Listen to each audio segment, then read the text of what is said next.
அது அண்டர்ஸ்டாண்டிங்கா தான் இருக்கு. சம்டைம்ஸ் ஒரு ரூம்ல 2 பேரும் உட்கார்ந்துட்டு 1 hour பேச கூட மாட்டோம்.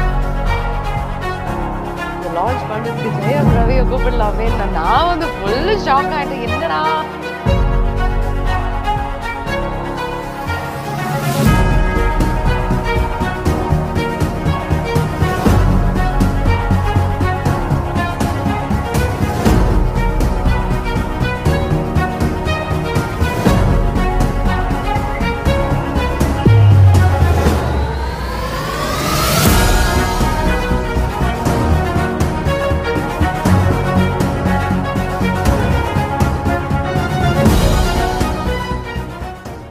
నమస్తే folks, welcome to my channel.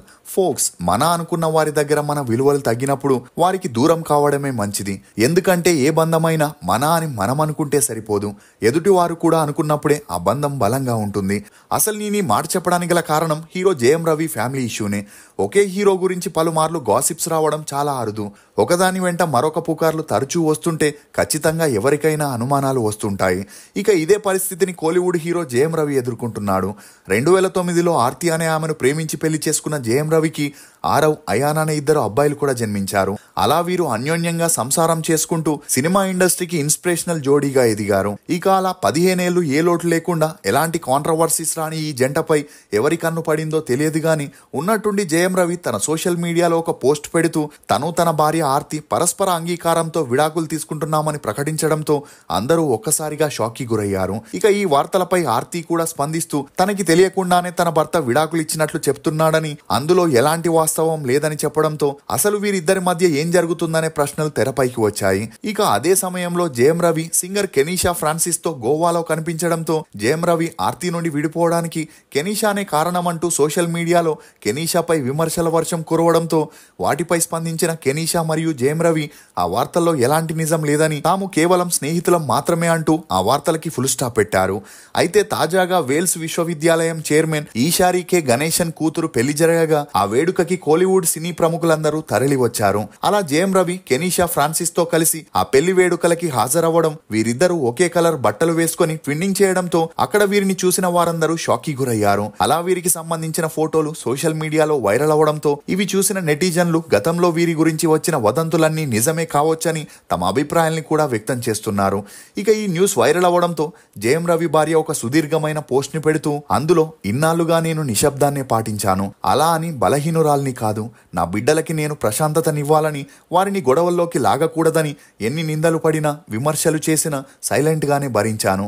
నా దగ్గర నిజాలు లేవని కాదు, ఒకవేళ నిజాలు చెబితే నా పిల్లలిద్దరికీ తల్లిదండ్రుల్లో ఎవరినో ఒకరిని ఎంచుకునే పరిస్థితి వస్తుంది కాబట్టి అలాంటి పరిస్థితి నా పిల్లలకి రాకూడదనే మౌనంగా ఉండిపోయాను. కానీ ఈరోజు ప్రపంచానికి నిజమేంటో తెలిసిపోయింది. కోర్టులో మా డివోర్స్ ప్రాసెస్ కొనసాగుతుండగా రవి తన ప్రేయసితో చెట్టాపట్టాలేసుకొని తిరుగుతున్నాడు. 15 ఏళ్లుగా నాతో కలిసి ఉన్న వ్యక్తి ఇప్పుడు ఈజీగా నన్ను వదిలి దూరంగా పోయాడు. కష్టంలో తోడుగా ఉంటానని మాటిచ్చిన వ్యక్తి ప్రేమ, విధేయత, నమ్మకాన్ని ఇస్తానని చెప్పి ఇప్పుడు దూరంగా ఉంటున్నాడని ఇది ఎంతవరకు న్యాయమని చెప్పుకొచ్చింది. అంతేకాకుండా ప్రతిరోజు నేను ఎంత ఏడుస్తున్నానో నాకు మాత్రమే తెలుసు. తను ఏనాడు నాకు తోడుగా నిలిచింది లేదు. బదులుగా పిల్లల బాధ్యతల్ని నా భుజాల మీదే తోసి తన లైఫ్ ని తనకి నచ్చిన వారితో ఆనందంగా జీవిస్తున్నాడు. ఆశగా కట్టుకున్న ఇల్లుకి ప్రతి నెల ఈఎంఐలు కట్టకపోవడంతో బ్యాంకు నుండి నోటీసులు వస్తున్నాయి. త్వరలోనే ఆ ఇంటిని జప్తు చేసి మమ్మల్ని ఆ ఇంటి నుండి గెంటేసే పరిస్థితి కూడా వస్తుంది. ఇప్పుడు నా పిల్లల్లో ఒకరికి 10 అయితే మరొకరికి 14 ఏళ్లున్నాయి. అలాంటి వయసులో ఉన్న వారికి మా ప్రాబ్లమ్స్ చెబుతూ షాక్ ఇవ్వకుండా ఓ సెక్యూరిటీ జీవితం ఇవ్వాలనుకుంటున్నాను. ఆ వ్యక్తిని ప్రేమించినందుకు నాపై దొంగ అనే ముద్రని వేసి నన్ను చాలా బాధ పెట్టాడు. ఈ రోజు నేను ఒక భార్యగా గాని మహిళగా గాని మాట్లాడడం లేదు, ఒక తల్లిగా నా బిడ్డల కోసం మాట్లాడుతున్నాను. భార్య అనే నా పాత్రని నువ్వు ఈజీగా రీప్లేస్ చేసి మన బంధాన్ని ఈజీగా తెంచుకొని ముందుకెళ్తున్నావు గాని మన పిల్లల ఏడుపులు మాత్రం నీకు వినిపించట్లేదు. వారు ఫోన్ చేసినా తీయట్లేదు, మెసేజ్ చేస్తే రిప్లై లేదు. భర్త స్థానాన్ని ఎలాగో నిలబెట్టుకోలేకపోయావు, కనీసం తండ్రిగా నీ బాధ్యతల్ని గుర్తుపెట్టుకో. నేను ఇన్స్టాలో నా పేరుని ఇంకా ఆర్తి రవిగానే ఉంచాను. అఫీషియల్ గా విడాకులు మంజూరయ్యేంత వరకు అలాగే ఉంచుతాను. నేనింకా అతని మాజీ భార్యని కాలేదు, ఇప్పటికీ ఆయన భార్యగానే ఉన్నాను. దయచేసి మీడియా వారు మాజీ భార్య అని రాయకండి అంటూ ఆర్తి తన ఆవేదనని సోషల్ మీడియాలో ఒక పోస్ట్ ద్వారా తెలియజేయడంతో నెటిజన్లు ఇప్పుడు ఆర్తికే పూర్తి మద్దతుని తెలియజేస్తూ సింగర్ కెనీషాపై తీవ్రమైన విమర్శల్ని చేయడంతో అసలు ఈ కెనీషా ఎవరు, జేఎం రవిని ఎలా కలిసింది, తన భార్యకి విడాకులు ఇచ్చేంతలా ఎలా మభ్యపెట్టింది, జేఎం రవి ఇల్లరికపు అల్లుడిగా ఎందుకు వెళ్లాల్సి వచ్చింది, ఆర్తి జయరాం వల్ల 50 కోట్లను ఎలా పోగొట్టుకుంది అనే నమ్మలేని నిజాల్ని ఈ వీడియోలో చెప్పడానికి నేను ప్రయత్నిస్తాను. మీరు మాత్రం ఈ వీడియోకి మేము పెట్టే ఎఫర్ట్స్కి ఒక లైక్ చేస్తూ మీ సపోర్ట్ని మాకు తప్పకుండా తెలియజేయండి. ఎన్నో టీ రుచులతో మీరు అలసిపోయి ఉంటారు. అందుకే మీకోసం బేబర్ చాక్లెట్ ని తీసుకొస్తున్నాం. ఇది రుచికి రుచి, ఆరోగ్యానికి ఆరోగ్యం. ఇందులో ఉండే ఫ్లవనాయిడ్లు రక్తనాళాలని వృద్ధి చేసి గుండె ఆరోగ్యాన్ని పెంచుతుంది. చాక్లెట్ టీ తాగడం ద్వారా ఒంట్లో కొవ్వు పెరగడాన్ని నియంత్రిస్తూ మతిమరుపుని కూడా తగ్గిస్తుంది. అమెజాన్, ఫ్లిప్కార్ట్ లో కూడా అవైలబుల్ గా ఉన్నాయి. కానీ మన వెబ్సైట్ లో ఆర్డర్ చేసుకుంటే మంచి ఆఫర్స్ ఉన్నాయి. కెనీషా ఈమె 1989 ఫిబ్రవరి 3న కెన్యాలో ఒక మధ్యతరగతి క్రిస్టియన్ కుటుంబంలో జన్మించింది. తండ్రి ఫ్రాన్సిస్కో, తల్లి అమాండా. ఇక ఈమె తండ్రి చెన్నైలో పుట్టి పెరగగా తనకి చదువబ్బని కారణంగా కార్పెంటర్ గా పనిచేస్తూ సోఫాలు, మంచాలు, డైనింగ్ టేబుల్ లాంటి ఫర్నిచర్స్ ని చేస్తూ అమ్మగా కొద్ది రోజుల్లోనే ఇతని బిజినెస్ పెరిగిపోయింది. ముఖ్యంగా కెన్యా దేశంలో కస్టమర్స్ ఎక్కువ అవ్వడంతో ఫ్రాన్సిస్కో అక్కడి కంపెనీతో టైఅప్ అయి అక్కడికి వెళ్ళగా అమాండా అనే మహిళని కలవడం, అలా వీరిద్దరికి మంచి పరిచయం పెరిగి ఆ పరిచయం కాస్త నిదానంగా సన్నిహిత్యంగా వీరిద్దరూ ప్రేమలో పడ్డారు. ఇక ఫ్రాన్సిస్కోకి అప్పటికే 30 ఏళ్లు రాగా అమాండాకి 28 ఏళ్ళు అవ్వడంతో వీరిద్దరూ ఒక చర్చిలో పెళ్లి చేసుకుని ఒకటయ్యారు. అలా ఈ దంపతులిద్దరూ ప్రపంచమంతా తిరుగుతూ లైఫ్ ని ఎంజాయ్ చేయాలనే దృష్టితో కొన్నాళ్ళు పిల్లల్ని వద్దనుకున్నారు. దీంతో అప్పటి నుండి 18 ఏళ్లు ప్రపంచమంతా తిరిగి వ్యాపారం ద్వారా ఆర్థికంగా కొంతవరకు స్థిరపడడంతో బెంగళూరుకి వచ్చి సెటిల్ అయ్యారు. ఇక అమాండా మంచి సింగర్ అవ్వడంతో చర్చిలో పాటలు పాడుతూ ఉండేది. ఇక ఈ క్రమంలోనే అమాండా 47 ఏళ్లకి పిల్లల్ని కని ఫ్యామిలీని స్టార్ట్ చేయాలని ట్రై చేసే క్రమంలో కెనీషా అనే కూతురికి జన్మనిచ్చింది. అలా తను సింగింగ్లో సాధించలేనిది తన కూతురి ద్వారా సాధించాలని చిన్నప్పటి నుండే తనని బెస్ట్ మ్యూజిక్ స్కూల్కి పంపిస్తుండేది. ఇక చదువుల్లో చురుగ్గా ఉన్న కెనీషా సింగర్ అవ్వాలని తన పై చదువుల కోసం లండన్కి వెళ్ళి లండన్ కాలేజ్ ఆఫ్ మ్యూజిక్లో తన డిగ్రీని కంప్లీట్ చేసింది. అంతేకాకుండా అక్కడే ఒక మ్యూజిక్ ట్రూప్లో జాయిన్ అయి షోస్లో పర్ఫామ్ చేస్తూ కొంతవరకు గుర్తింపు పొందింది. ఈ క్రమంలోనే తన తల్లికి కూడా క్యాన్సర్ రావడం, అది ఫైనల్ స్టేజ్లో ఉండడంతో ఈ విషయం తెలిసిన కెనీషా వెంటనే లండన్ నుండి బెంగళూరుకి వచ్చేసింది. అలా తన తల్లిని ఎలాగైనా బ్రతికించుకోవాలని ఎన్నో ప్రయత్నాలని చేసినా ఎలాంటి ప్రయోజనం లేకపోవడంతో ఆమె ఈ లోకాన్ని వదిలి వెళ్లిపోయింది. ఇక భార్యపై అమితమైన ప్రేమున్న ఫ్రాన్సిస్కో భార్య మరణాన్ని తట్టుకోలేక మానసికంగా కృంగిపోయి కొన్ని నెలలకే అతను కూడా మరణించడంతో కెనీషా అనాథ అయింది. అయినా కూడా వెనకడుగు వేయకుండా తన తల్లి ఆశ ప్రకారం సింగర్ అవ్వాలని ట్రై చేసే క్రమంలో తనకి సినిమా సెలబ్రిటీస్ తో మంచి పరిచయాలు ఏర్పడ్డాయి.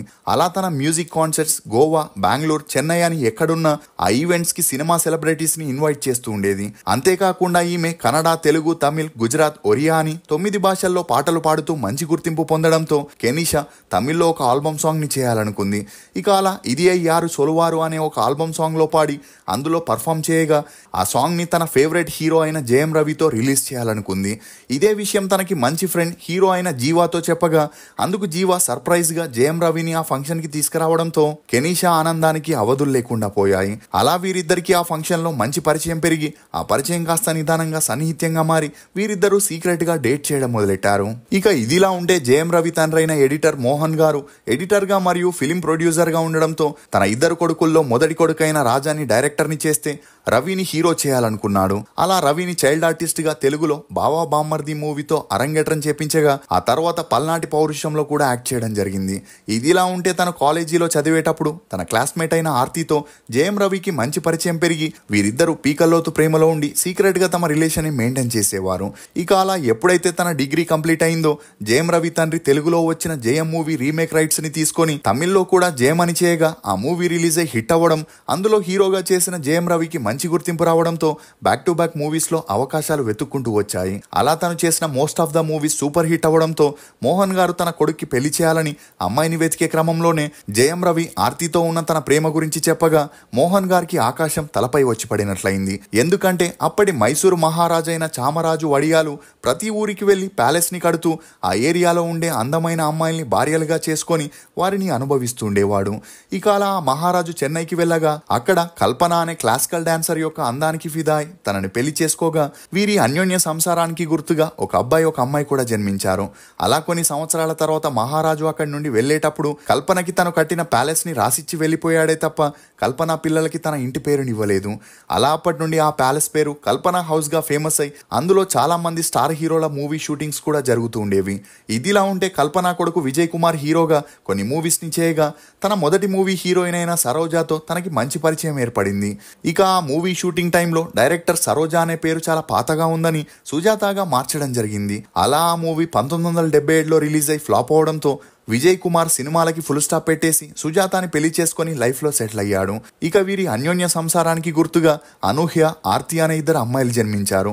అలా పిల్లలు పుట్టాక సుజాత ప్రొడ్యూసర్ గా మారి బ్యాక్ టు బ్యాక్ సీరియల్స్ ని చేయగా అన్ని సూపర్ డూపర్ హిట్ అవ్వడంతో ఈమెకి ఇండస్ట్రీలో మంచి గుర్తింపు వచ్చింది. ఇదిలా ఉంటే ఆర్తి బ్యాక్గ్రౌండ్ గురించి పూర్తిగా తెలుసుకున్న జయం రవి తండ్రి అయిన మోహన్ గారు జయం రవికి నచ్చజెబుతూ ఆమెతో పెళ్ళొద్దని, తనకి ఇంటి పేరు లేదని, మంచి అమ్మాయిని చూసి పెళ్లి చేస్తానని చెప్పిన రవి మాత్రం పట్టువదలని విక్రమార్కుడిలా ప్రయత్నించినా ఎలాంటి ప్రయోజనం లేకపోవడంతో 2009లో సుజాతనే ఆర్తికి రవికి గ్రాండ్ గా పెళ్లి జరిపించి రవిని ఇల్లరికపు అల్లుడిగా చేసుకుంది. ఇక ఆ పెళ్లి తర్వాత అన్ని బాగానే సాగగా వీరి అన్యోన్య సంసారానికి గుర్తుగా ఇద్దరు అబ్బాయిలు కూడా జన్మించారు. అలా ఒక స్టేజ్ లో జయం రవి మూవీస్ అన్ని ఫ్లాప్ అయి ఇంట్లో ఉండే పరిస్థితి రావడంతో ఆర్తి తల్లి సుజాత జయం రవితో కొన్ని మూవీస్ ని చేసి తన అల్లుడి కెరియర్ ని ట్రాక్ లోకి తీసుకురావాలని ట్రై చేయగా మొదటి మూవీయే హిట్ అవ్వడంతో మళ్ళీ బ్యాక్ టు బ్యాక్ మూవీస్ ని చేయడం మొదలెట్టింది. ఇక అలా 5 మూవీస్ ఫ్లాప్ అవడంతో సుజాతకి ఆర్థికంగా చాలా నష్టం వచ్చింది.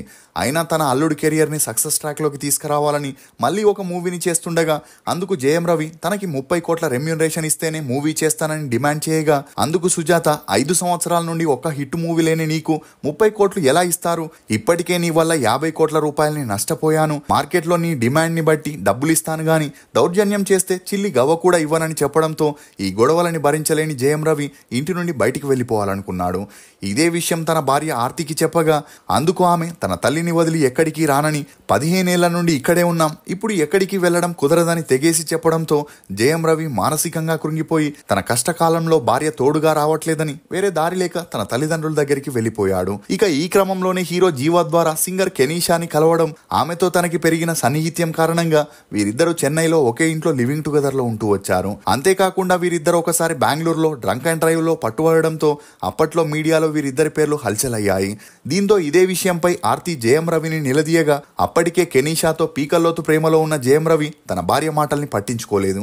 ఇక అలా మరుసటి రోజు తన బర్త్డే ఉందనగా ఆ రోజు సాయంత్రమే జయం రవి ఇన్స్టాలో ఒక పోస్ట్ ని పెడుతూ తను తన భార్య ఆర్తి పరస్పర అంగీకారంతో విడాకులు తీసుకొని విడిపోయామని చెప్పడంతో అప్పటి నుండి జయం రవి ఆర్తి విడాకుల రచ్చ సోషల్ మీడియాలో హల్చల్ అవుతూనే ఉండింది. ఇక ఆ మధ్యలో పెద్దలంతా పంచాయతీ పెట్టి వీరిద్దరిని కలిపేందుకు ఎంత ట్రై చేసినా జయం రవి తన భార్యతో కలవడానికి సిద్ధంగా లేకపోవడం, మరోవైపు భరణం విషయంలోనూ ఏదీ చెప్పకపోవడంతో 1 ఇయర్ నుండి వీరి విడాకుల కేసు కోర్టులో జరుగుతూనే ఉంది.